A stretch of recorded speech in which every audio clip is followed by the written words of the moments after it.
Hi, Rick Wood here, and this is another field observation report of Troop Bravo and long-tailed macaques in North Jakarta.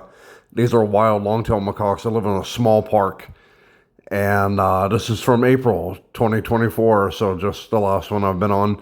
It was a busy day at the park. We had a lot of visitors, public holidays, so you had a lot of families, and the monkeys were very much in begging mode as much as these long-tailed macaques actually quote unquote beg, which is not to say that they're aggressive at all, but they do hang around near the main path and hope that people will give them some food, which I actually observed people doing. So the monkeys knew that, of course, if they hung around the main pathway, that eventually people would start throwing fruits and cookies for them.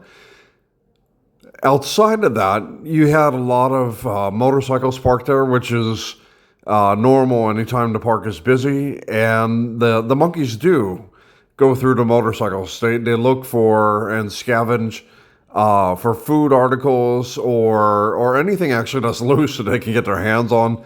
And in this case, they were hyper focused on foods. The mood of the troop was actually a little more tense than usual, so I assumed that before I started my observation that earlier in the morning they may have had some within the monkeys troop itself. The macaques probably had some disagreements among members, and there's a lot of babies, and that always kind of heightens the stress level anyway.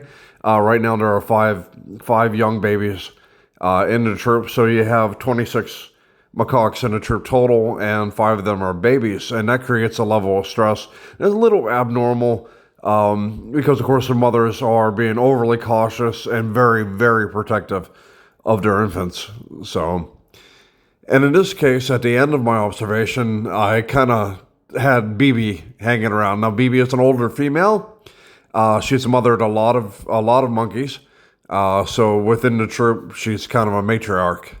It was a good observation, and the troop is doing really well, and there were no really bad human conflict situations to report. So, really just all in all, a good transition from the wet season now into the dry season where it's going to be hotter and drier, and food becomes a little bit harder to find. So we'll see as the dry season progresses, you're going to see that the troop will range further and, spend more time foraging. They spend about a third of their day foraging on average, and a little bit more during the dry season when the food starts to become a little more scarce.